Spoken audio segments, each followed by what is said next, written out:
Assignment, conveyance of property to the trustee. So this is simply the statement where you give the property that establishes the trust to the trustee. And your verbiage would be such that it would say property described on appropriate schedules. Okay, you wouldn't say I hereby convey my 3 gold bricks to so and so. You would just say the property hereby conveyed to John Smith is described on appropriate schedules. And those would be pages that are that come later in the body of your trust. There will be certain schedules or separate schedules. The pages will be named, and those will list the properties that you convey to the trustee. Trust amendment terms. This will state who can amend the trust and under what conditions. I put times here, but it's not what times, it's under what conditions.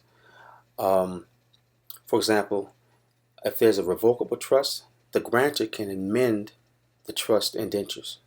Okay, he can amend them as he needs to, as long as they don't conflict with the original intent and structure of the trust.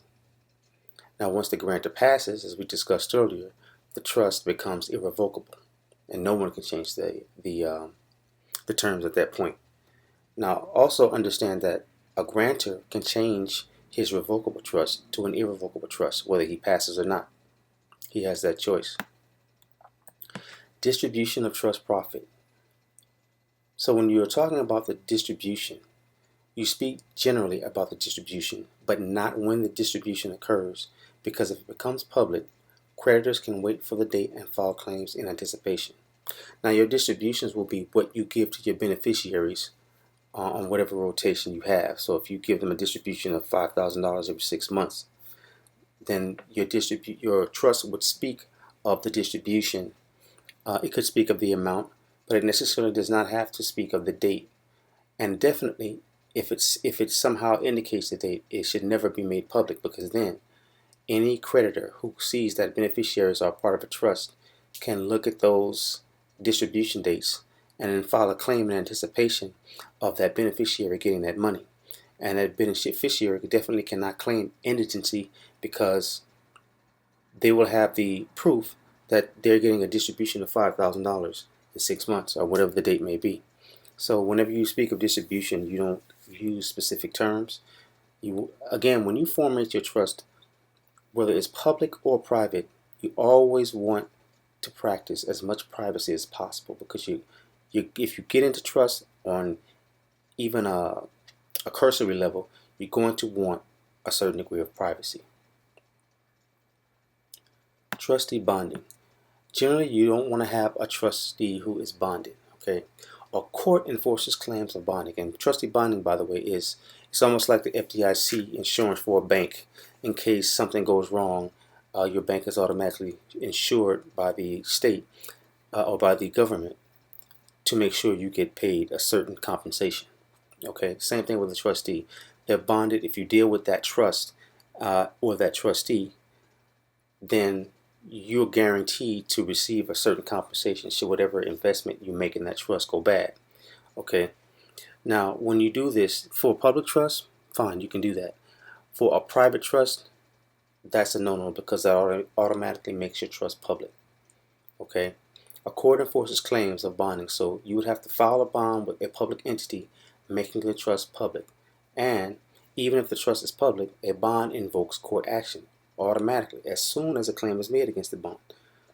So if you have a trustee that's bonded and he or she gets into a deal with someone and they make a claim against that bond, no matter what your indentures, no matter what the status of your trust, it is now court bound. Bond companies are licensed, meaning state regulation. Meaning, if you contract with them, you contract with the state. So if your trustee has a contract with the bonding company, guess what? So does the trust. So again, if it's public, no big deal. If it's private, it won't be long. Trustee duties.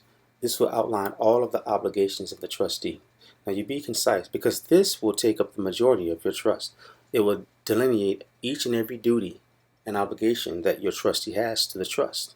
Okay, every conceivable performance that you need from that trustee, you want to outline in the trustee in the indenture of the bylaws for the trustee. Trustee succession. This is important, and this is the trustees you'll have ready to replace or you'll have named ready to replace any trustee who's removed or who resigns or who suffers a disability or whatever the case may be, so that they cannot perform for the trust. You need successors, because if you have a lapse in your trust, say one successor resigns, and you have a lapse in your trust, and during that lapse a beneficiary files a claim, guess what happens? The trust is court bound, because the court first has to assign a trustee so that the trustee can represent that trust in court. Okay? And it can't be, it can be a lawyer, but that lawyer has to be privy to all the inner workings of your trust. And actually, that lawyer has to become a trustee first.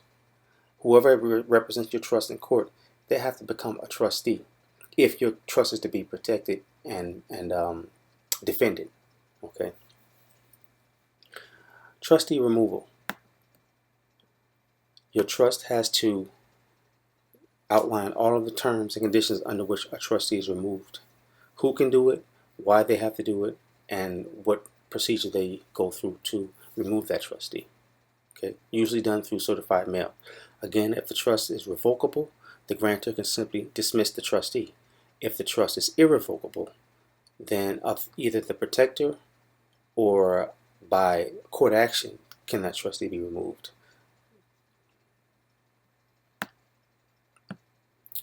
Trustee powers. One of the most lengthy sections you want to cover. Goes into general all details of all points to cover. How trust may invest, what amounts of corpus he can leverage, what types of investments the trustee can engage in, banking, and banking authority. This is what we spoke on earlier, or what I showed you when I talk about. Be sure to make the banking page only related to banking authority, so that when banks ask for it, it does not reveal other information. That's why it is a standalone document. Also, in your trustee powers, can your trustee change the situs of your trust? Meaning, can your trustee change the law, the jurisdiction under which your trust operates? That needs to be denoted, because in irrevocable trust, you might want to have the trustee have that power. Okay. What the trustee is paid, also what he gets reimbursed for, what he's not responsible for paying, what he does not get reimbursed for. Okay, all this has to be delineated in your indentures. Grantor, beneficiary, trustee use of any property. Who can inhabit property in the trust? Who is responsible for taxes, etc. In an irrevocable trust, the trustee must allow the grantor permission for tax avoidance to grantor. Now, if you have an irrevocable trust and there's a property in the trust, remember, even if the grantor owned the house, say if it's a house, the grantor owned the house, when the grantor conveyed that property to the trustee, put it in the trust, he relinquished all rights to it. If he wants to continue to live in the house, the trustee and he, the grantor, must sign a contract which specifically states that the trustee is allowing the grantor to live in the house, and the trust becomes responsible for the taxes. Okay, so